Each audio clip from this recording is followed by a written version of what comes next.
keyboard and mouse is the best input if you want to be good at Fortnite, and I think I've found the best settings for every player, whether you're going pro or you're a beginner. And as I go through these, I'm going to explain all the settings, so if you need to adjust anything, you'll know exactly how it works. So hopping right in, we have 6 or 7 tabs of settings, but these first 4 settings tabs are way more important than most people think. Even with the very first setting being window mode, I play keyboard and mouse on windowed full screen for one main reason. If I'm playing keyboard and mouse and I accidentally hit my Windows key, my entire game freezes for 10 to 20 seconds before I can actually tab back in and start playing again. So I've even seen other pros like Peterbot play on windowed full screen, so no matter if I accidentally tab out, whatever I do, if I accidentally click the Windows key, it's not gonna matter because I can instantly tab back in and still play just fine. Some people will claim this gives you added input delay, but I've never felt it, and if even pros like Peterbot are doing it, then I think it's fine. For resolution, personally, I play in 1440p, so my game looks so crisp. I turn VSync off, even though I could play on 360 FPS, and in creative, I can hold 360 FPS just fine. But most good players only cap at 240 because even in real games, especially in like tournament endgame lobbies with that many players, the lobby gets laggy and you will never hold 360 FPS. So even most pros today still cap at 240 FPS because in those intense endgame lobbies that tend to get laggy, they can still hold 240 FPS so their game will still be smooth,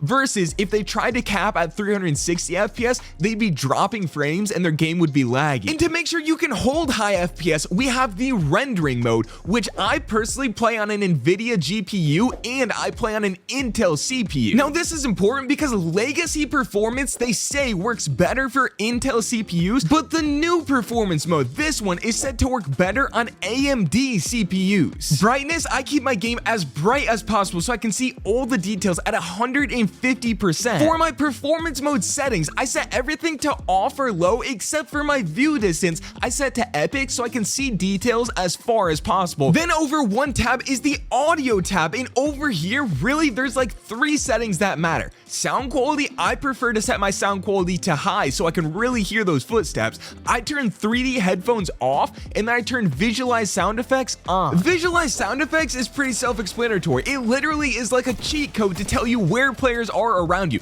Even sometimes you can't hear footsteps, you'll be able to see them. And the 3D headphones is more of a personal preference thing, but some people think it actually makes it harder to tell where players are around you. Now, one tab over from that is actually a pretty useless tab. This is basically just all your voice chat settings, but then we get to a really important tab, the game tab. And over here is going to be settings like toggle sprint, which you want to have turned on. Auto open doors, I prefer to have turned on. Hold the swap pickup, I like having on. Auto pickup weapons, we have scroll wheels. We do not need auto pickup. And some of us even have some macros. And because adjusting your inventory on keyboard and mouse is so fast and easy, I think preferred item slots will actually mess you up more than they'll help you. For building, you should never touch these 2 settings. These are very important to have on. For editing, simple edit on keyboard and mouse makes no sense. Keyboard and mouse editing is so fast and easy to get good at. And now for pre-edits, this will pretty much depend on your ping. If you're on high ping, then it's very easy to mess up your walls, and then you'll have to be in the middle of your fight and try to reset these. And there's even more of an issue now with the reset building bind being added. If you set your scroll wheel to this bind, it makes your resets faster. However, if you accidentally pre-edit a build like this, then you can't use your scroll wheel to reset it. You will have to click your edit key and then click your reset key to get back to your builds and get back into the fight. However, if you're on low enough ping, you likely won't accidentally pre-edit builds very often. So at that point, it really just comes down to if you want to use pre-edits or not. Personally, I don't really care to use pre-edits, so I just disable them. Now, one setting below the pre-edits is auto confirm edits, and most good pros are now using auto confirm on edit. I set this to both on controller, but because you have scroll wheel reset on keyboard and mouse, you don't need auto confirm on reset. So I set this on keyboard and mouse to only edit, and this essentially just makes editing faster. Instead of clicking edit, selecting your tiles, and then clicking confirm, all you have to do is click edit, select the tiles, and as soon as you let go of the click, your edit automatically confirms. The only reason some players don't like to use this is because in box fights, if you want to get like really weird angles, you have to keep your crosshair crosshair on one of the selected tiles to actually edit and then shoot your shot. However, if players like Peterbot and Clicks have figured out how to box fight at an elite level with auto-confirm edits turned on, then I think anyone can. And in general gameplay, like especially in build fights, it's so much easier and faster to build with. And below that are just some extra game options, which I prefer tap to search and interact turned on, but all these other ones are basically just personal preference. If you want to max out your PC's performance, you can turn all replays off, but I personally like my replays on. And if you ever get that sleep mode that comes on your PC and you think it's annoying, you can just turn it off and set this to never. So those hit some very important tabs, but now we get to the game UI tab, which isn't quite as important. Most of this is just personal preference. If you like your damage numbers to count up for you, or you like to count them up in your head, if you want hits and icons turned on, if you want your damage scale numbers as high as possible, if you want your HUD scale small or big. But beyond these 6 or 7 settings right here, everything below this you don't really want to touch. All of this is obviously information that you want to be able to see in game, so don't mess with any of these other settings. And we can pretty much just skip over this tab completely. It's all gyro aiming, which only matters if you're on controller, and even on controller it kind of sucks. So now we get over to the mouse and keyboard sensitivities tab, and this is the mouse sensitivity that I think is the best for every type of player. And I'm not kidding, I've tried it as a complete beginner, I've tried it as a decent player, and get this, Booga and Peterbot both use this exact sense. It is 6.4 on x-axis, 6.4 on y-axis, 45% on both targeting and scope sensitivity, in build, edit, and first person modes of 100% with zoom scaling at legacy. And if we go over in this settings portal right here, you can see Peterbot's settings are right here in my map, and his DPI on his mouse is set to 800, which is so important. If you're going to copy these settings, you have to copy the DPI. Most gaming mice will have some sort of software like a Logitech G Hub, which you can open up and you can actually manually go and set the DPI, check what it's on. As you can see, mine right here is on 800 DPI. Or sometimes the mouse itself will actually have a DPI physical button on it that you can click and cycle through different DPIs. Whatever you do, you have to make sure you're on 800 DPI if you copy this sense I'm showing you. And the actual sensitivities are pretty self-explanatory. Your x-axis sensitivity is going left to right, and your y-axis sensitivity is going up and down. Your targeting sensitivity is whenever you're ADS, and your scope sensitivity is whenever you're zoomed in with a scoped weapon. Now on this same page below that is keyboard movement custom diagonals. There are quite a few pros that have this turned on with 65, 90, and 135,